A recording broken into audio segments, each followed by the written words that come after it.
If you watch a lot of interior design videos, you've probably noticed everybody says the same things. Add textures, layer neutrals, find your style, and it all starts to sound just a tad repetitive. Now, today I am sharing 5 things interior designers don't usually say out loud, not because they're secrets, but because maybe they're uncomfortable or controversial or they're just not what people want to hear.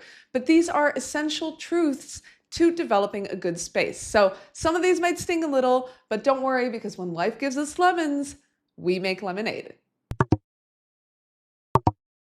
Hi guys, I'm Louie. I'm an architect and interior designer, and I have worked with design for 20 years, spanning multiple different industries. And recently, one of you commented that you wanted a video about the lesser known rules of design because, well, you guys watch a lot of interior design videos and things start to get repetitive. So I thought I'd give you a little bit of the why behind design and talk about what goes unsaid so that you can apply these things into your home and really get a good grasp on what interior design is and how it works. So not everything fits into this video, but if you want a part 2, leave a comment below and I will get on it.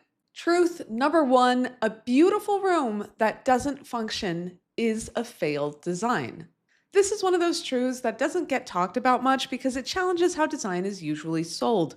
Images will reward symmetry, emptiness, and perfection, and real life is, well, messy, repetitive, and physical, and those two realities don't always line up. Good designers actually care deeply about things like circulation, reach, and comfort, and not because they're glamorous things, but because they are things that actually determine whether or not a space works or whether or not it's going to slowly wear you down. And that's why in my videos I talk about these things all the time because I really want to drive these points home. And they're not always the most watched videos, but I do believe that those of you who are watching and are listening, you're learning skills that will make you a better designer when planning your space. Here's the part most people don't realize. When a room doesn't function, your nervous system notices before your brain does. You start bumping into things, you avoid certain chairs, you leave clutter in temporary spots that never get resolved, and over time, the room creates friction, and no amount of decor can compensate for that. So why don't designers talk about this more? Well, the truth is because function is invisible when it works. There's no dramatic before and after, there's no viral reveal, but it is the foundation of everything. So here are my tips on how to work around it so that we can fix function in your home without having to redesign the whole thing.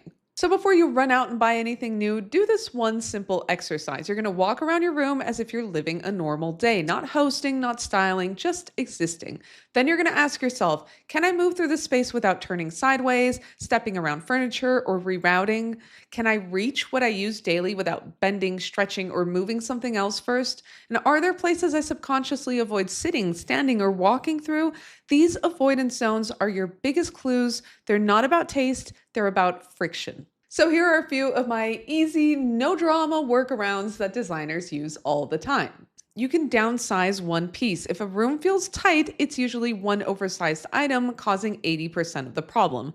Next, you can clear one main path. So you only need one uninterrupted circulation line for a room to feel calmer and more usable. And finally, design for the routine and not the fantasy. Place furniture where you actually sit, drop things, and walk, not where it should go. So here's my key takeaway. If you are fighting your room every day, decor will never fix it. So first you're going to fix movement, then you're going to worry about beauty. Truth number 2, most people don't need storage, they need less stuff. So this is one that makes people feel uncomfortable, and honestly, I understand why. When a room feels cluttered and chaotic, I think our instinct is we need more shelves, cabinets, or furniture to hide things.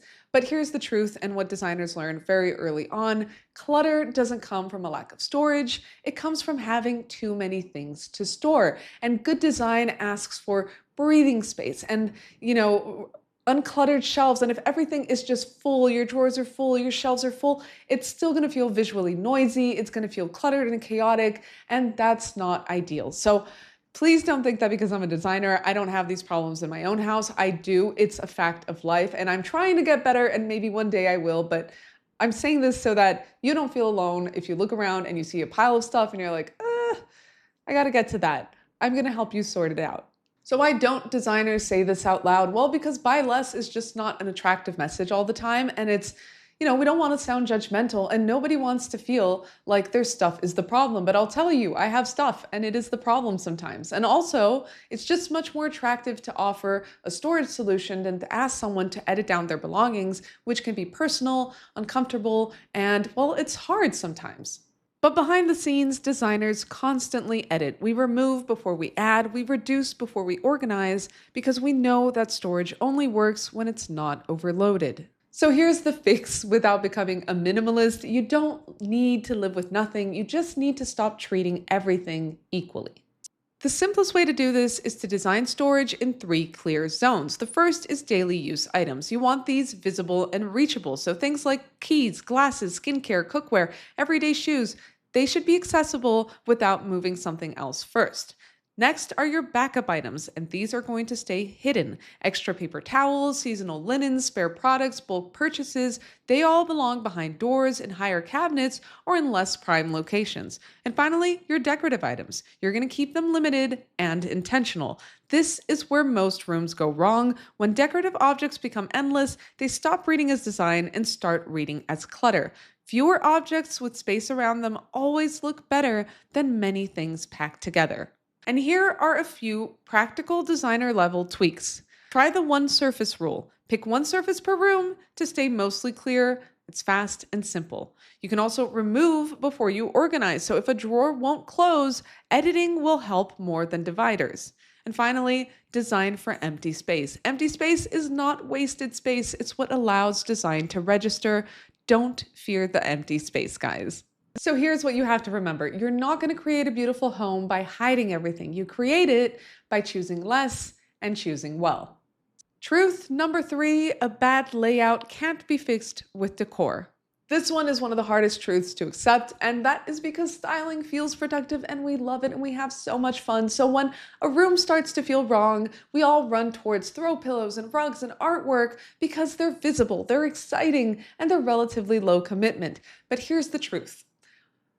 Throw pillows are not going to fix your circulation. Art is not going to unblock pathways, and a rug is not going to fix a door that's banging into furniture. So if the layout is wrong, decor is not going to fix it. It's just going to make the problem louder. So here's why designers never talk about this. It's because layout work is unglamorous. Moving furniture around, measuring clearances, and testing circulation doesn't sound exciting. There's no before and after magic in a thumbnail that says, I moved this sofa 18 inches to the left. And it's also deeply personal. Layout exposes habits, routines, and compromises. And sometimes it means admitting a room can't do everything you want it to do.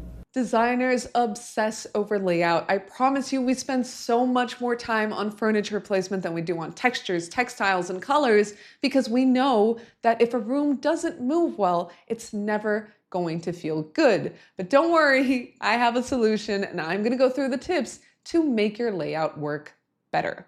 The fix isn't buying better decor, it's stepping back and treating your room like a system. So we're going to fix the walking paths first. Every room needs clear circulation, paths that let you move without weaving, turning sideways, or bumping into corners. If you have to walk around furniture instead of past it, something is off. Next, we're going to move furniture before buying anything new. This is the fastest, cheapest design upgrade there is. We're going to pull pieces away from walls, rotate them, swap positions, try layouts that feel wrong at first, but eventually you'll find what feels right. We're also going to stop centering everything by default. Centering furniture on walls, windows, or rugs is a common layout mistake. Rooms are not symmetrical boxes. They have doors, circulation paths, and focal points that matter more than visual alignment. And finally, design around what you actually do, not what looks good.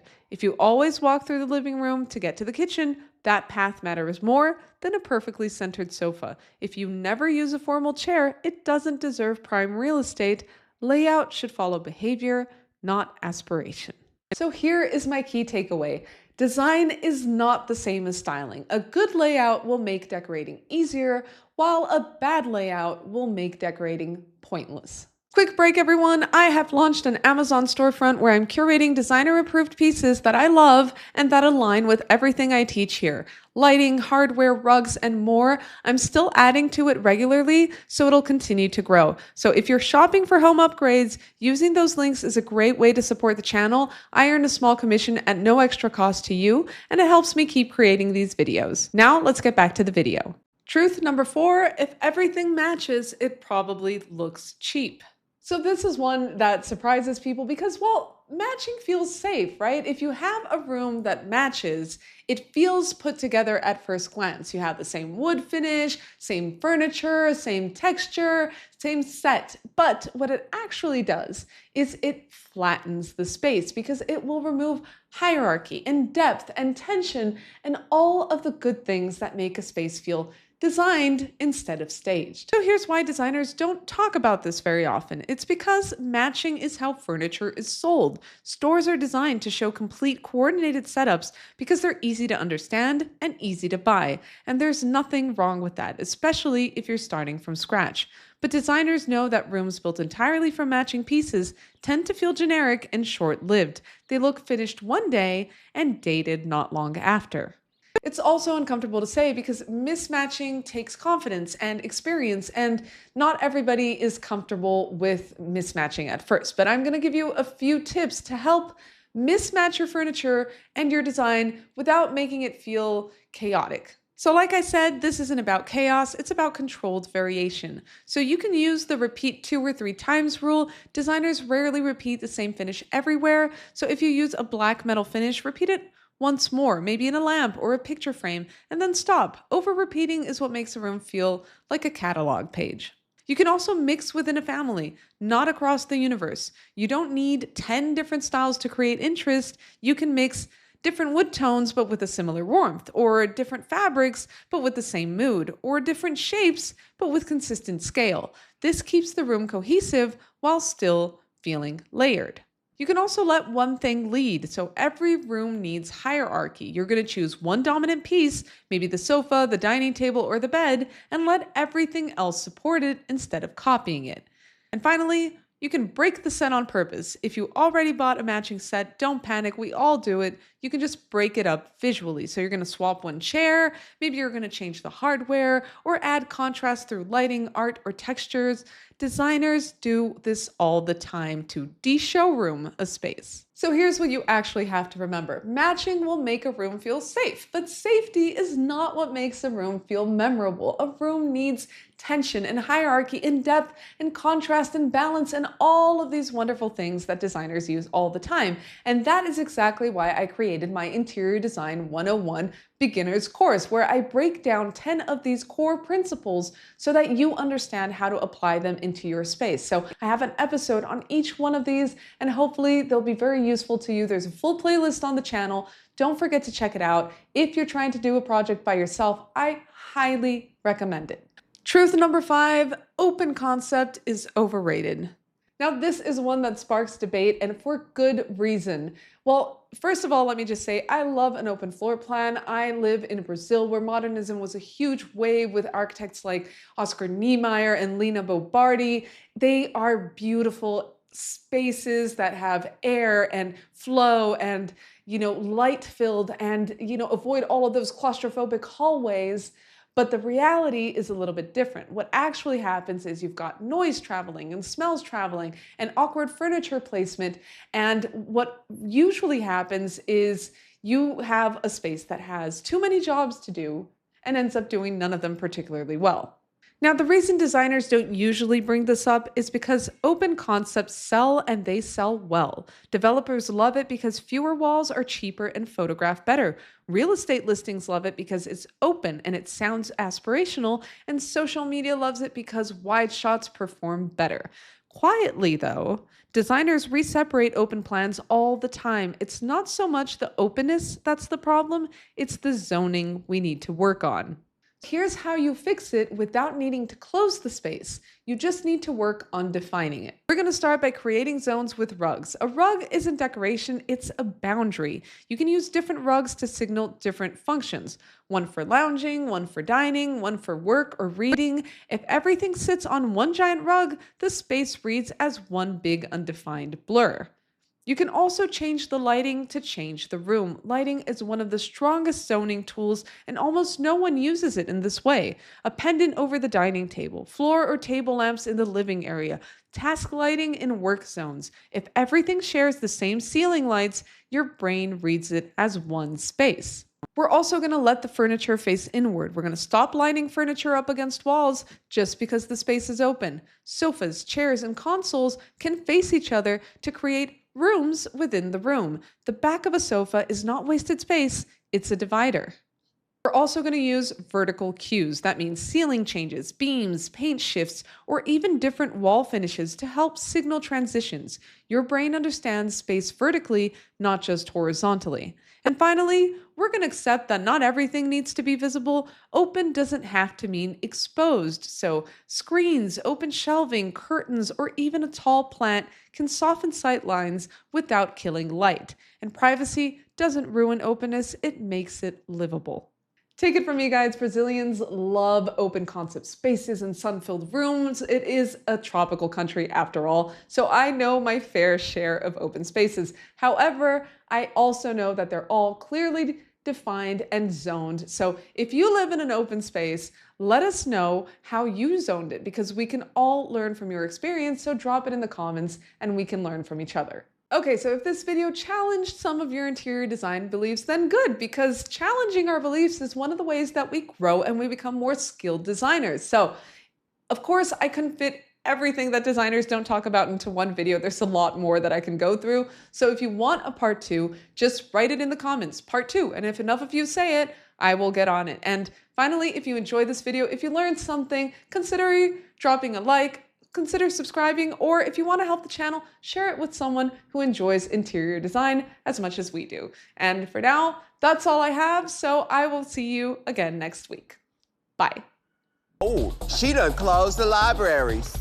If you want more help designing your home, I have 2 free resources. You can download my free 30-page home checklist. It walks you room by room through all the essentials to create a cohesive, beautifully styled home. And I also have a color palette inspiration pack, a 45-page guide with designer-curated palettes, hex codes, mood groupings, pro color tips, a beginner-friendly color wheel, and easy hacks to mix colors confidently. Both links are below, so grab them and have fun.